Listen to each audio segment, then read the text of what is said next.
Drahí bratia, milé sestry, aj takto sa stretávame dnes pri 503. výročí pamiatky reformácie a teda aj my ďakujeme Pánu Bohu za dielo, ktoré pri nás vykonal a teda skrze našich otcov a otcov našej viery aj pri nás koná doposiaľ. Dnešné služby Božie budeme mať podľa poriadku hlavných služieb a začneme ich spoločným predspevom Najsvätejší Bože Všemohúci.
úctou a vážnosťou vypočujeme slová písma svätého, ktoré sú zapísané v liste Rímskym v 5. kapitole, prvých 8 veršov takto zmenice. A tak ospravedlnení z viery máme pokoj s Bohom skrze svojho Pána Ježiša Krista. Skrze Neho dostal sa nám vierou aj prístup k milosti, ktorej stojíme a chválime sa nádejou slávy Božej. No nie len to, ale sa chválime aj súženiami, lebo vieme, že súženie vedie k vytrvalosti, vytrvalosť osvedčenosti, osvedčenosť k nádeji. A nádej nezahamňuje, lebo láska Božia je nám rozliata v srdciach skrze Ducha Svätého, ktorý je nám daný. Veď Kristus, keď sme ešte boli slabí, v určený čas umrel za bezbožných, lebo za spravodlivého sotva umrie, aj keď sa za dobrého azda niekto umrieť odhodlá. Ale Boh dokazuje svoju lásku k nám tým, že Kristus umrel za nás, keď sme boli ešte hriešni. A toľko je slov Ducha Božieho.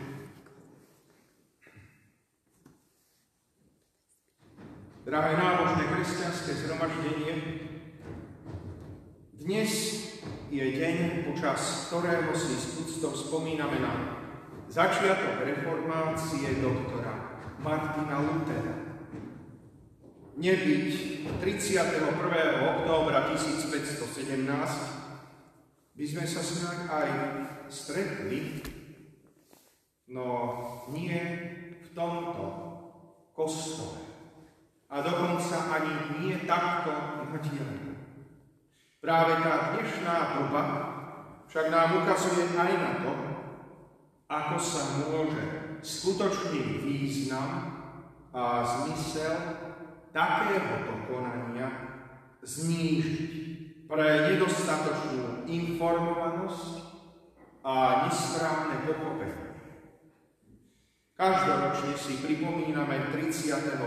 októbra pamiatku reformácie, pamiatku na obnovenie kresťanskej cirkvi podľa kanonických kníh písma svätého.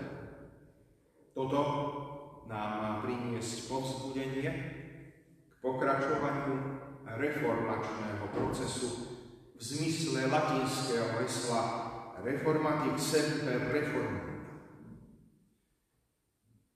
Povzbudenie k pokračovaniu reformačného procesu má vnútornú hodnotu však iba vtedy, ak si za každým zopakujeme základné udalosti.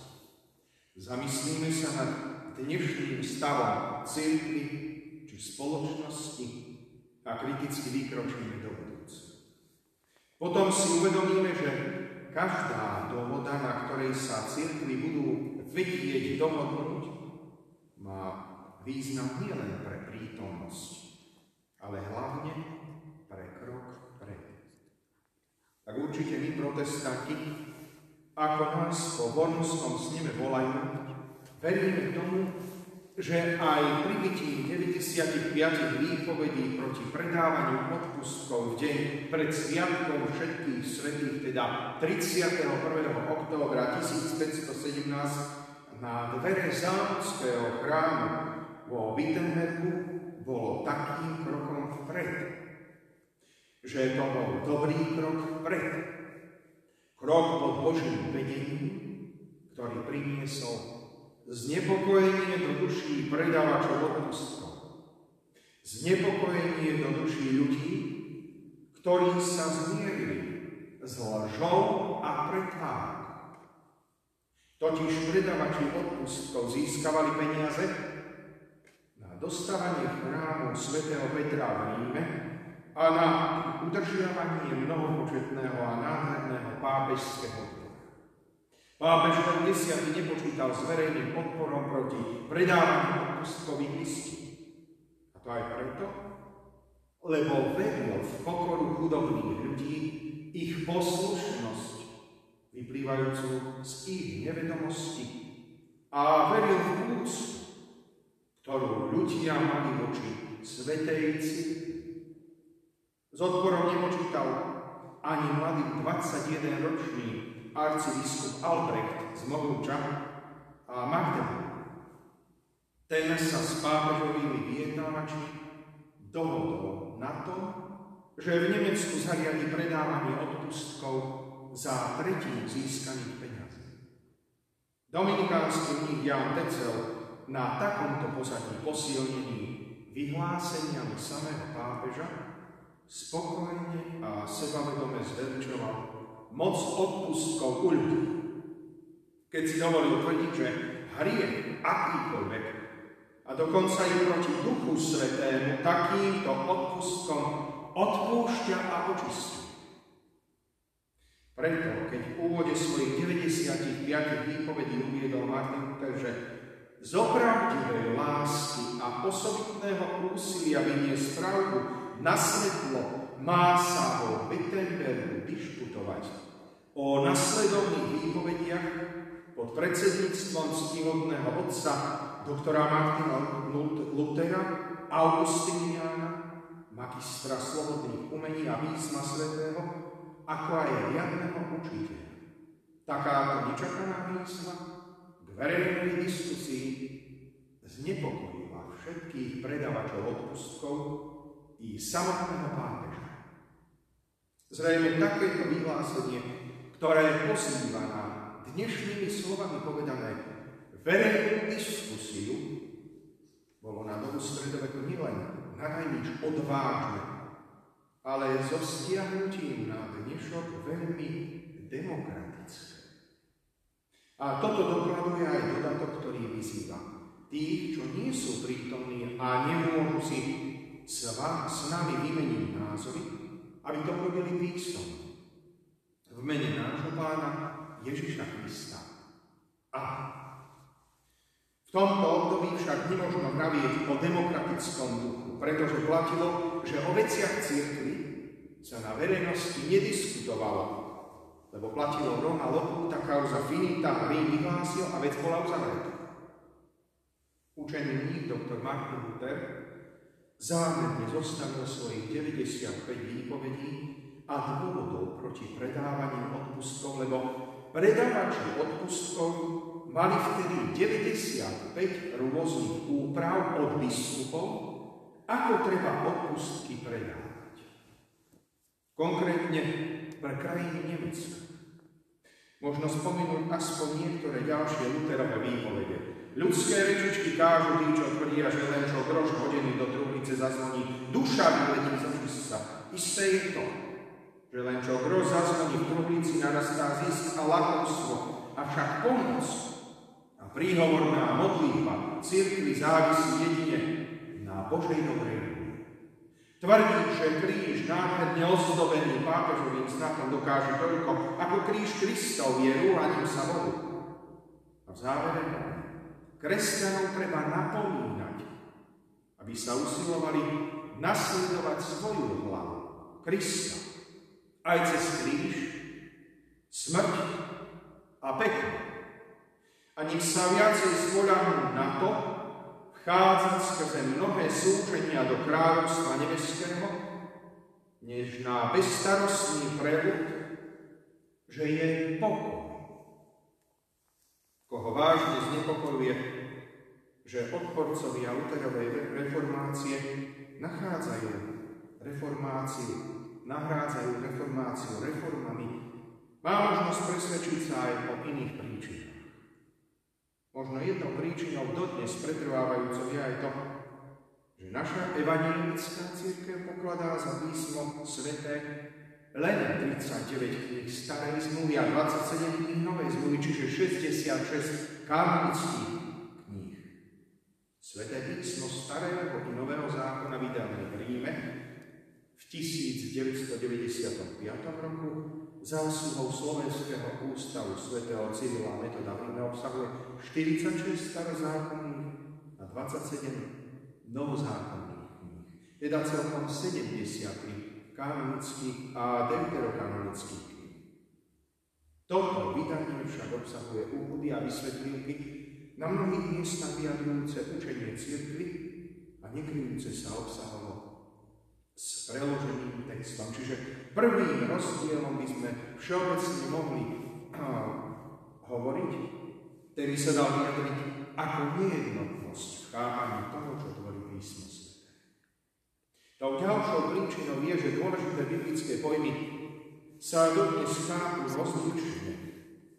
Ospravedlnenie, ospravodlivenie v liste Rímskym, pretože zo skutkov zákona nebude ospravedlnený pred ním ani jeden človek, lebo zo zákona je poznanie hriechu.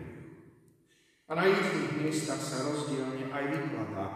V liste Galackým, vediac, že človek nebýva ospravedlnený zo skutkov zákona, ale vierou v Krista Ježiša. Aj my sme uverili v Krista Ježiša, aby sme boli ospravedlnení z viery v Krista.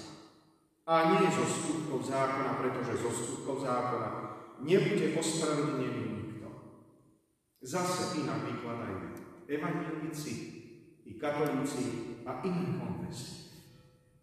Už evanjelici myslia, že viera je osobná dôvera v Boha.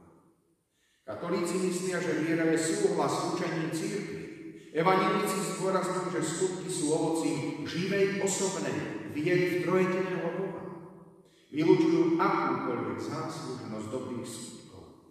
Katolíci sa snažia konať všetko to, čo cirkev od nich požaduje, a zdôrazňujú potrebu dobrých skutkov. Ak je diskusia o učení, nemôže dôjsť k dohode, ak sú rozdielne definované pojmy spravodlivosť i ospravedlnenie, viera, dobrý skutok, možnosť alebo nemožnosť získať odpustenie hriechov do hodiny telesnej smrti a tak podobne. Ale väčšie znepokojenie ako spomenuté dôvody rozdielnosti konfesí dodnes však spôsobuje rastúce odsudzenie sa písmu sväté. Aj do evanjelickej cirkvi vzniká zosvetáčtenie. Stráca sa mravná rigoróznosť a možno povedať, že tá súčasná pandemická situácia nás uviedla do stavu, kedy sa znovu majú možnosť obnoviť domáce pobožnosti, tie, ktoré zanikli. Ale treba povedať aj to, že značná časť evanjelickej cirkvi, jej verejnosti neskúma Boží zákon a Kristovo evanjelium. Nezaujíma sa o písmo sväté, slovom, ktorým by mal žiť každý. Mnohí pohrdajú a ho zatracujú. A v rodinách nemá slovo Božie svoje pevné miesto, keď tam len akési magické zaklínajúce formulky. Ľudia sa nesnažia nájsť v poznaní Boha, ale im stačí trpatieť vo vlastnej malosti. Tá stredoveká cirkev sa pochopiteľne bránila. Držala sa vehementne scholastickej ideológie, lebo vybudovaná cirkevná sústava odbremenovala fúgeresom biskupov a kňazov od zmýšľania a rozhodovania. A v onej povestnej Summa Dontius teológie mali encyklopédiu, ktorú mohli vždy a všade použiť ako zázračný prútik. Namiesto Augustínovho Roma, Locuta, Causa Finita mohli sa oficiálne odvolať na Tomáša Akvinského a na jeho Sumu. A diskusia mohla zamrknúť. A dnes nám netreba poznať teológiu, veď argument je jasný. My sme len obyčajní ľudia. Ale či obyčajný človek nepotrebuje Boha? A táto otázka možno viac má rezonovať práve v tej dnešnej dobe. Súčasnosť. Boh potrebuje aj obyčajných ľudí. A nechce, aby boli pánkami, či Mahiu. Tá stredoveká scholastika bola dominantným a záväzným prejavom rímsko-katolíckej cirkvi okrúhlych 500 rokov. Celú sústavu scholastického myslenia zostavil po Anselmovi až Tomáš Akvinský po svojom životnom diele.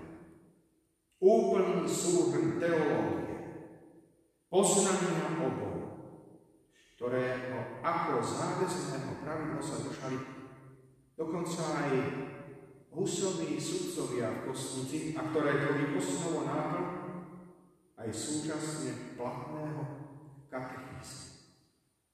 Zápas reformácie so scholastikou nebol zápasom s jej formálnym prejavom, ale s ideológiou, s koreňmi racionalizmu, teda chápania rozumu. To teda chce poznať najdôležitejšiu príčinu vzniku reformácie, a to úzkosť o spásu duše. Kto chce sledovať dosiaľ nedoriešené stretanie sa ortodoxie s doktrinálnym dobre prešpekulovanou scholastikou ako v novej dobe existujúcim synkretizmom, musí sa dôkladne zoznámiť s obsahom našich symbolických kníh. Samozrejme jedine a výlučne s Bibliou v ruke, ktorá je a zostane normou normális. Drahé nábožné kresťanské zhromaždenie, táto dnešná kázeň začínala slovami apoštola Pavla z listu rímskych. Tá celá 5. perikopa je nadpísaná jednou rozumnou vetou. Istota spasenia veriacich. Dnes, keď sa dôstojný brat biskup východného dištriktu prihováral cez televízne obrazovky veriacich, zaznela jedna dôležitá veta.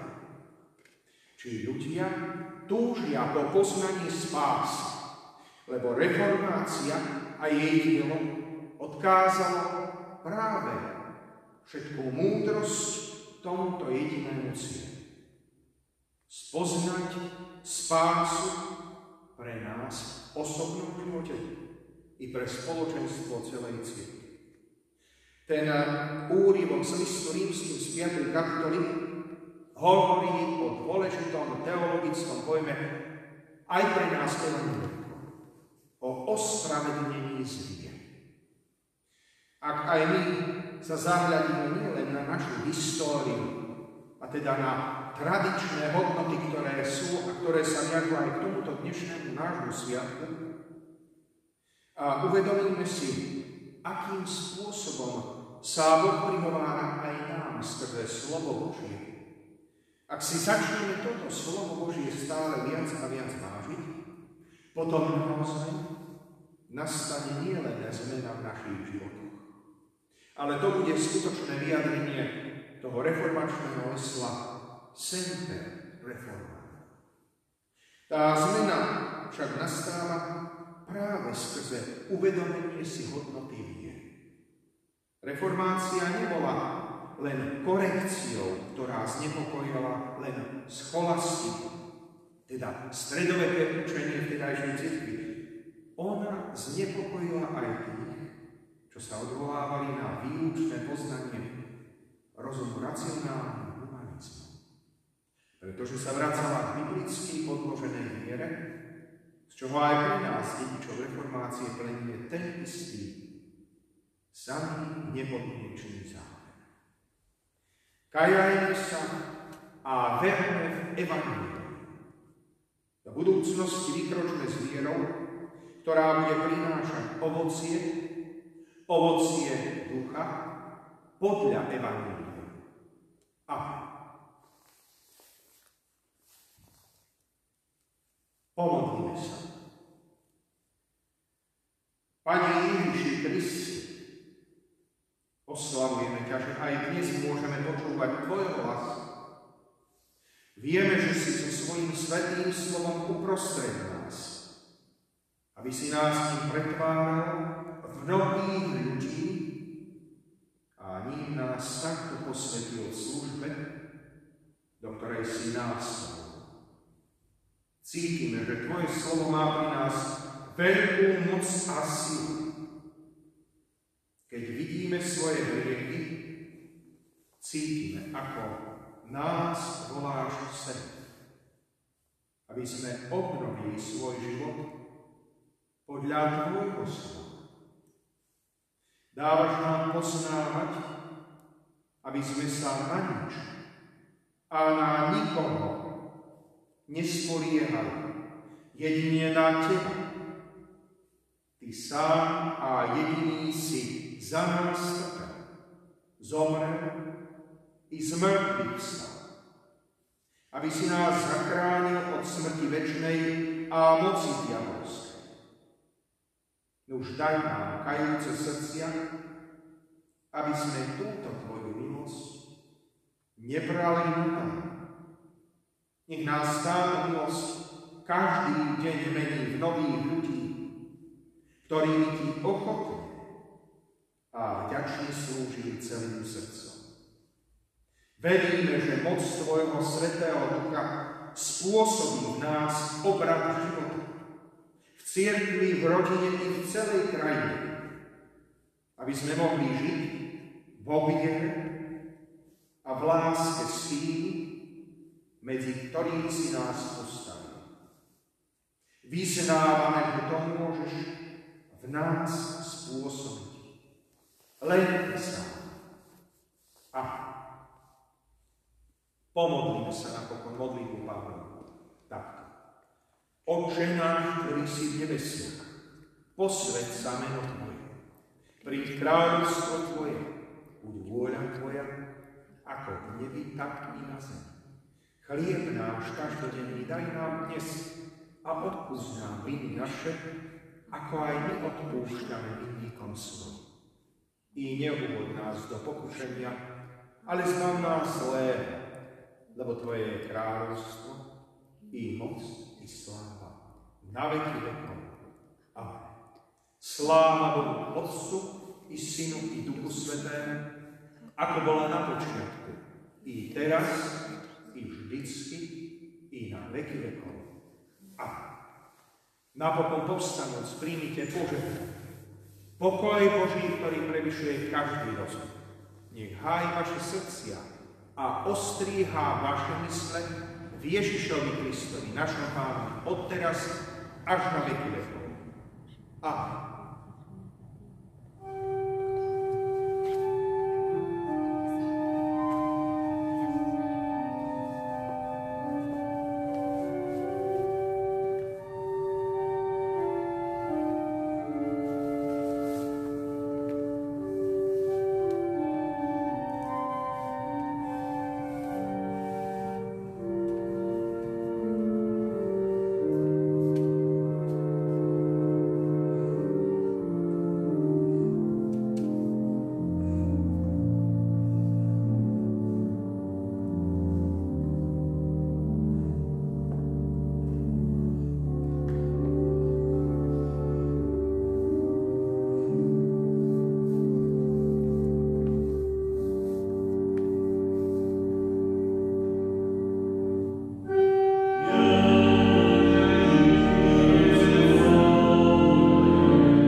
bratia, milé sestry, vypočujte pastierský list zboru biskupov Evangelickej cirkvi Augsburského vyznania k reformácii roku Pána 2020.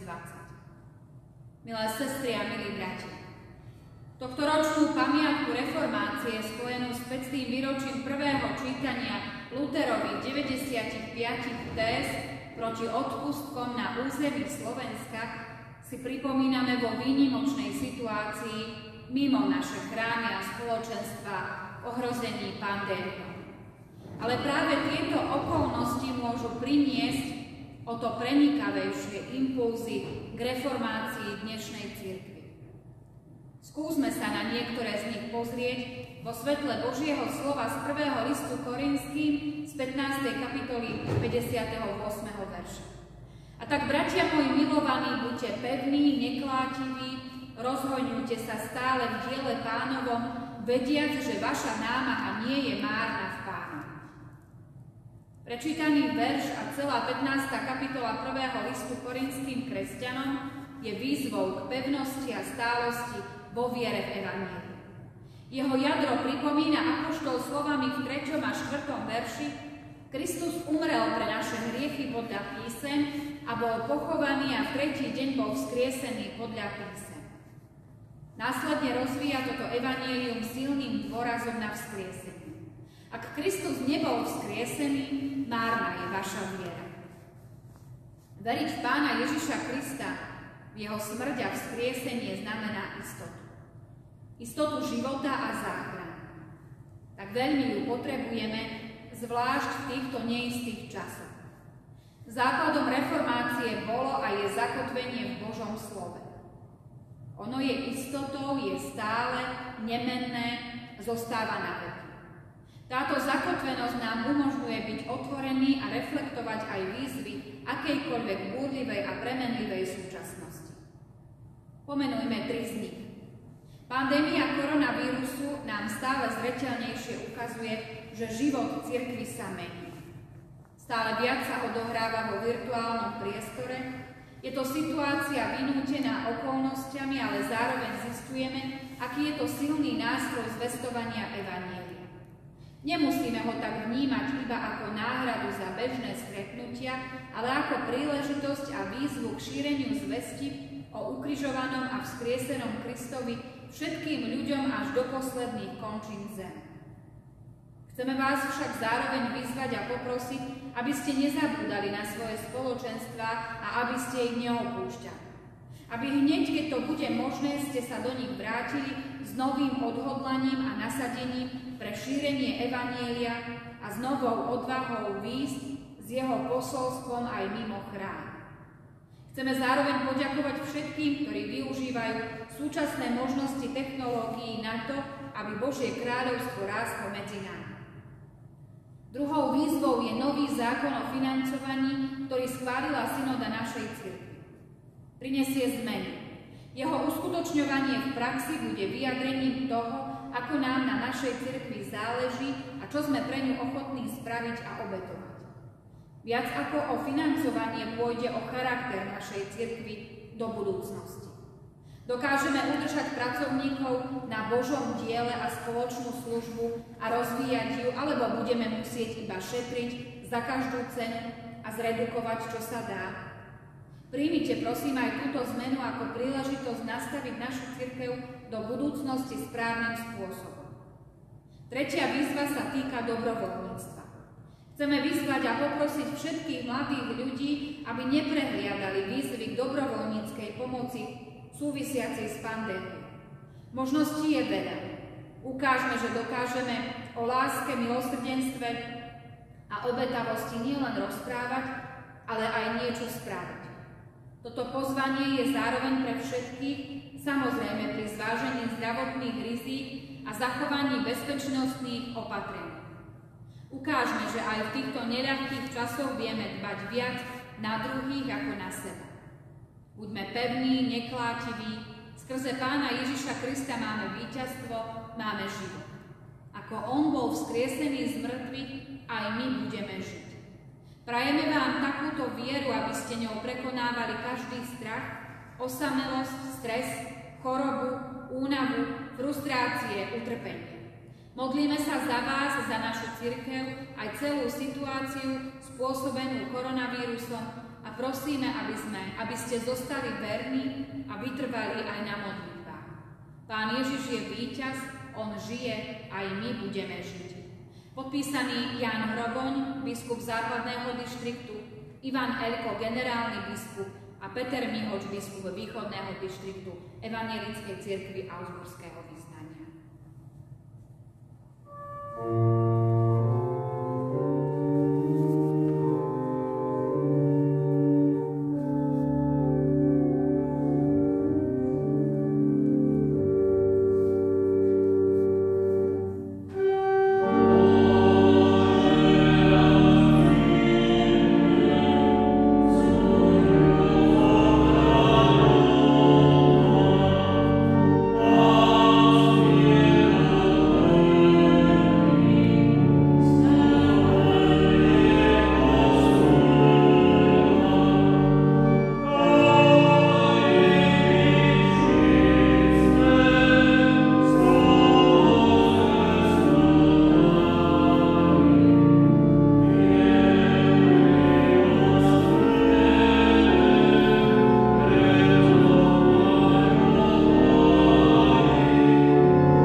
aby si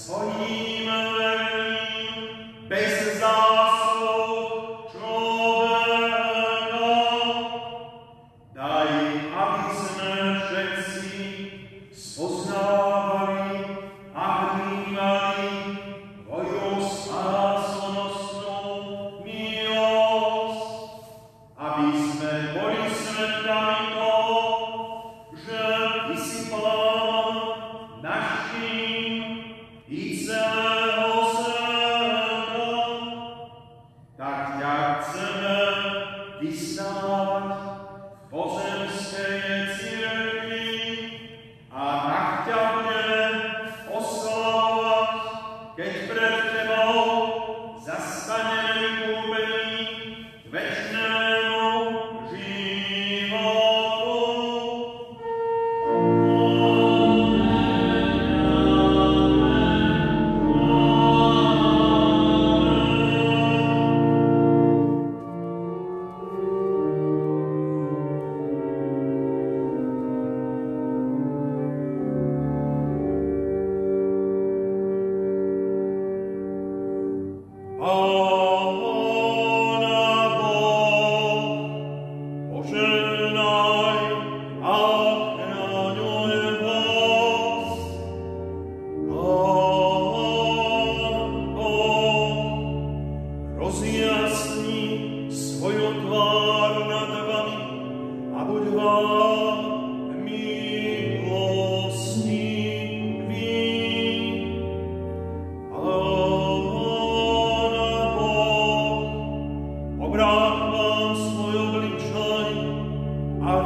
všetok, rod i majetok, vziať česť, hrdlo, dom, náš poklad ale nie je v tom.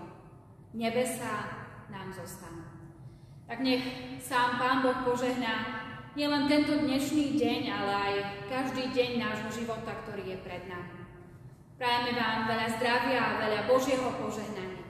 A v tejto chvíli sa už teda rozíďme v pokoji aj takto spred svojich obrazoviek a radostným srdcom slúžme nášmu Pánu.